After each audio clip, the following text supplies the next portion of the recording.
বিদেশে হাড়ভাঙ্গা খাটুনি কেটে আপনি বাংলাদেশে টাকা পাঠাচ্ছেন, বাট আপনি কি জানেন যে ভুল পদ্ধতিতে যদি বাংলাদেশে টাকা পাঠান তাহলে আপনার পুরো টাকাটাই খোয়া যেতে পারে। কিভাবে টাকা পাঠালে আপনি প্রতারিত হবেন না, টাকা পাঠানোর আগে এই ভিডিওটি না দেখলে আপনারও পস্তাতে হতে পারে। আজকের পর থেকে আপনার আর 1 টাকাও লস হবে না। আমরা অনেকে না বুঝে হুন্ডি বা অনিরাপদ অ্যাপ ইউজ করে বাংলাদেশে টাকা পাঠাতে গিয়ে প্রতারণার শিকার হই, কিন্তু এখন থেকে আপনি নিশ্চিন্তে এবং অফিসিয়ালি ট্যাপ ট্যাপ সেন্টারের মাধ্যমে বাংলাদেশে টাকা পাঠাতে পারবেন। এটি শুধু নিরাপদই নয়, প্রবাসীদের জন্য অতি দ্রুত এবং সহজ মাধ্যম। এখন আসি সবচেয়ে বড় ধামাকায়। আপনি যদি এর আগে এই অ্যাপ ইউজ করে বাংলাদেশে না টাকা পাঠিয়ে থাকেন তাহলে প্রথমবার এই অ্যাপ ইনস্টল করে আপনি যখন বাংলাদেশে টাকা পাঠাবেন তখন স্পেশাল যে প্রোমো কোড আছে টেক10, এই কুপন কোডটা ইউজ করে আপনি যখন বাংলাদেশে টাকা পাঠাবেন তাহলে সেই ক্ষেত্রে আপনি পাবেন স্পেশাল বোনাস।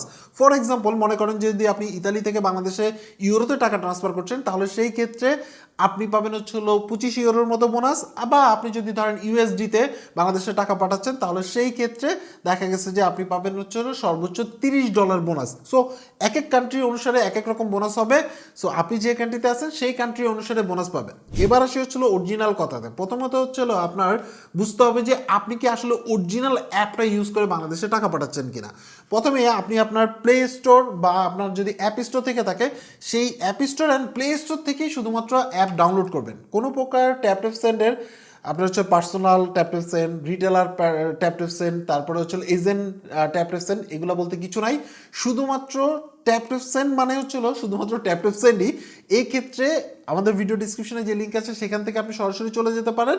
বাট ডাউনলোড করার আগে আপনি দেখবেন অবশ্যই এটা কি প্লে স্টোর থেকে আপনি ডাউনলোড করতেছেন না, আর যদি আপনি iOS বা আইফোন ইউজ করেন তাহলে যে দেখবেন যে অ্যাপ স্টোর থেকে কি আপনি ডাউনলোড করতেছেন কিনা, এটা নিশ্চিত হয়ে ডাউনলোড করেন। তারপরে গিয়ে আপনি অ্যাকাউন্ট করে টাকা পাঠাবেন। দ্বিতীয়ত আরেকটা জিনিস মাথায় রাখতে হবে যে আপনি যে কান্ট্রি থেকে টাকা পাঠাচ্ছেন সেটাতে আসলে ট্যাপ ট্যাপ সেন্ড সাপোর্ট করে কিনা। তাদের অফিসিয়াল ওয়েবসাইটে চলে যাবেন বা অ্যাপ থেকে আপনি দেখে নিতে পারবেন যে যে কোন কোন কান্ট্রি থেকে আপনি বাংলাদেশে টাকা পাঠাতে পারবেন। আপনি যদি সেই কান্ট্রি ইউজার হয়ে থাকেন তাহলে সেই ক্ষেত্রে আপনি অ্যাকাউন্ট করে বাংলাদেশে টাকা পাঠাতে পারবেন।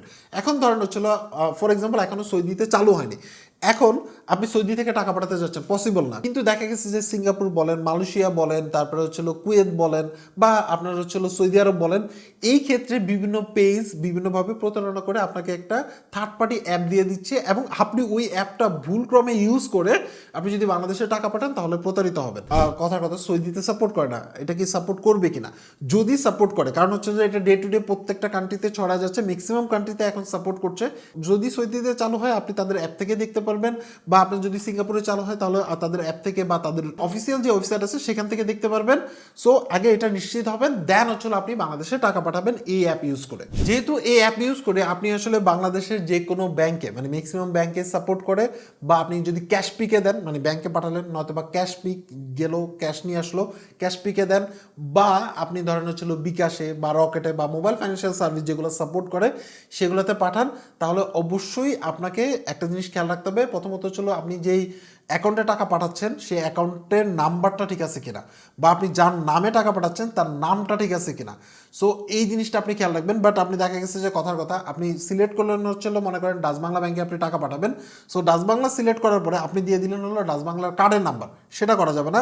ডাচ বাংলার নাম এবং সেই অ্যাকাউন্টের নাম্বার দিবেন, মানে অ্যাকুরেটলি আপনার যাকে পাঠাচ্ছেন তার ইনফরমেশনটা সঠিকভাবে দিবেন, তাহলে সেই ক্ষেত্রে আপনি কিন্তু টাকা পাঠাতে পারবেন। এখন কথা আপনি জেনুইন অ্যাপ ডাউনলোড করছেন, সবই ঠিক আছে, কিন্তু কেন আপনি ট্যাপ ট্যাপ সেন্ড ইউজ করবেন? প্রথম কথা যে প্রথমবার বাংলাদেশে টাকা পাঠানোর জন্য যদি আমাদের যে কুপন কোড আছে টেক10, এই কুপন কোডটা ইউজ করে আপনি কিন্তু মানে একটা মিনিমাম অ্যামাউন্ট আছে, সেই অ্যামাউন্টটা যদি পাঠান তাহলে সেই ক্ষেত্রে আপনি বোনাস পাবেন আপনার নিজ নিজ কারেন্সিতে, মানে যে কারেন্সিতে পাঠাচ্ছেন সেই কারেন্সি অনুসারে পাবেন। এখানে লিস্টটা দেখতে পাচ্ছেন। সেকেন্ডলি আপনি ট্যাপ ট্যাপ সেন্ড ইউজ করে আপনি যে কোনো মুহূর্তে বাংলাদেশে টাকা পাঠাতে পারবেন। ফর এক্সাম্পল রাতে 3টা বাজে টাকা দরকার, সেই ক্ষেত্রে আপনি ট্যাপ ট্যাপ সেন্ডের মাধ্যমে বাংলাদেশে টাকা পাঠাতে পারবেন। আপনার এখন দরকার, এখন টাকা পাঠাতে পারবেন, মানে যে কোনো মুহূর্তে আপনি ট্যাপ ট্যাপ সেন্ডের মাধ্যমে টাকা পাঠাতে পারবেন। আপনার 1000 টাকা দরকার, সেটা পাঠাতে পারবেন। আপনার 1 লাখ টাকা দরকার, সেটাও পাঠাতে পারবেন। মানে আপনি যে কোনো অ্যামাউন্ট আপনার যখন দরকার তখনই আপনি বাংলাদেশে টাকা পাঠাতে পারবেন। এই টাকা পাঠানোর জন্য আপনাকে কষ্ট করে কোনো লাইনে দাঁড়াতে হবে না। ফর এক্সাম্পল, আপনি যদি এমনিতে নর্মালি টাকা পাঠাতে যেতেন, আপনার ব্যাংকে যেতে হতো, ব্যাংকে যাওয়ার জন্য একটা খরচ আছে। সেকেন্ডলি ওইখানে যে আপনার আবার লাইনে দাঁড়াতে হতো, সেটা একটা ব্যাপার আছে। তৃতীয়ত ছোটো ছোটো অ্যামাউন্ট যদি আপনি বাংলাদেশে টাকা পাঠান, ধরেন সামনে কিন্তু ঈদ আসতেছে, আসতেছে, সো ঈদের সালামি পাঠাবেন, তো সেই ক্ষেত্রে কিন্তু ওরকম লাইনে ধরে কয়জনকে টাকা পাঠাবেন? সেই ক্ষেত্রে আপনার মোবাইল আছে, মোবাইলে সেট করে রাখলো, জাস্ট আপনার ক্লিক করেই আপনি ওই দিনে মিনিট আপনি বাংলাদেশে কিন্তু টাকা পাঠা দিতে পারতেছেন। সো এই সুবিধা কিন্তু আছে। এবং মজার কথা হচ্ছে যে এই টাকা পাঠানোর ক্ষেত্রে আপনাকে কোনো প্রকার এক্সট্রা কোনো চার্জ দিতে হবে না। মানে হচ্ছে হলো ম্যাক্সিমাম কান্ট্রির ক্ষেত্রে আপনি বাংলাদেশে টাকা পাঠাবেন ফ্রি অফ কস্টে, আপনাকে কোনো এক্সট্রা প্রসেসিং চার্জ দিতে হবে না। 500 টাকা পাঠালে সেটার মধ্যে যদি আবার প্রসেসিং দিতে হয় বা চার্জ দিতে হয় তাহলে সেই ক্ষেত্রে তো লস। তো আপনাকে কোনো এক্সট্রা প্রসেসিং ফি দিতে হবে না বা কোনো প্রকার চার্জ দিতে হবে না। শুধুমাত্র দুইটা কান্ট্রির ক্ষেত্রে আপনি শুধুমাত্র বিকাশে টাকা পাঠানোর ক্ষেত্রে আপনাকে একটা ফিক্সড চার্জ দিতে হবে, সেটা দেখতে পাচ্ছেন। এই দুইটা কান্ট্রি ছাড়া ম্যাক্সিমাম কান্ট্রি থেকে আপনি ফ্রি অফ কস্টে ব্যাংকে পাঠান, ক্যাশ পিকে পাঠান বা আপনি মোবাইল ফাইন্যান্সিয়ালে পাঠান, ইজিলি পাঠাতে পারবেন। গভর্নমেন্টের যে 2.5% প্রণোদনা আছে সেটা কিন্তু আপনি পাবেন। ফর এক্সাম্পল মনে করেন আপনি যদি 1 লাখ টাকা পাঠান তাহলে 1,02,500 টাকা কিন্তু আপনি বাংলাদেশের অ্যাকাউন্টে পাবেন। সো বুঝতেই পারছেন যে মানে যে অ্যামাউন্টে পাঠাবেন, 500 টাকা পাঠাইলেও সেটার যে 2.5% প্রণোদনা আছে গভর্নমেন্টের, সেটাও কিন্তু আপনি পাবেন। এবং আপনি কিন্তু একটা ভালো এক্সচেঞ্জ রেট পাবেন ট্যাপ ট্যাপ সেন্ডের মাধ্যমে। যখন বাংলাদেশে টাকা পাঠাবেন, যেমন ডলারের বিনিময়ে যে টাকাটার অ্যামাউন্টটা সেটা আপনি ভালো পাবেন, বা ইউরোর বিনিময়ে মানে যে কান্ট্রি থেকে পাঠাচ্ছেন সেটার এক্সচেঞ্জ রেট যেটা সেটা মোটামুটি ভালোই কিন্তু ট্যাপ ট্যাপ সেন্ডে পাওয়া যায়। এছাড়াও ট্যাপ ট্যাপ সেন্ডে আরেকটা অপশন আছে যার মাধ্যমে আপনি বাংলাদেশে যে কোনো মোবাইল অপারেটরে আপনি হচ্ছে এয়ার টাইম বা ডাটা রিচার্জ করে দিতে পারবেন। ফর এক্সাম্পল মনে করেন আপনি আপনার বাংলাদেশের নাম্বার বা আত্মীয় স্বজনের নাম্বার থাকতে পারে, ফ্যামিলি মেম্বারের নাম্বার থাকতে পারে, তার মধ্যে ধরেন আপনার রিচার্জ করা দরকার, আপনি ওই অ্যাপ থেকে গিয়ে হয়তো বা মিনিট বান্ডেল পারচেস করে দিতে পারেন বা আপনার হচ্ছে ডাটা পারচেস করে দিতে পারবেন। অপশনে গেলে আপনি দেখতে পারবেন। সো তার মানে যে কোনো মুহূর্তে যদি আপনি বাংলাদেশে টাকা পাঠাতে চান তাহলে সবচেয়ে বেস্ট ওয়ে হচ্ছে ট্যাপ ট্যাপ সেন্ড। আর ট্যাপ ট্যাপ সেন্ডের মাধ্যমে টাকা পাঠানোর ক্ষেত্রে অবশ্যই প্রথমবার আমাদের যে কুপন কোড আছে টেক10, এই কুপন কোডটা ইউজ করে অরিজিনাল অ্যাপের মাধ্যমে বাংলাদেশে টাকা পাঠাবে, তাহলে সেই ক্ষেত্রে আপনার আর কষ্টার্জিত 1 টাকাও প্রতারণার শিকার হবে না। এবং ভিডিও ডেসক্রিপশনে কিভাবে অ্যাকাউন্ট করবেন, কিভাবে টাকা সেন্ড করবেন সেই প্রসেসও দেওয়া আছে, মানে ওটার ভিডিও দেওয়া আছে, আপনি চাইলে দেখে নিতে পারেন। সো আজকে এই পর্যন্ত। অ্যাকচুয়ালি আপনার যদি ট্যাপ ট্যাপ সেন্ড ইউজ করার এক্সপিরিয়েন্স থেকে থাকে সেটা অবশ্যই কমেন্টস করে জানাবেন। সবাই ভালো থাকবেন, আল্লাহ হাফেজ।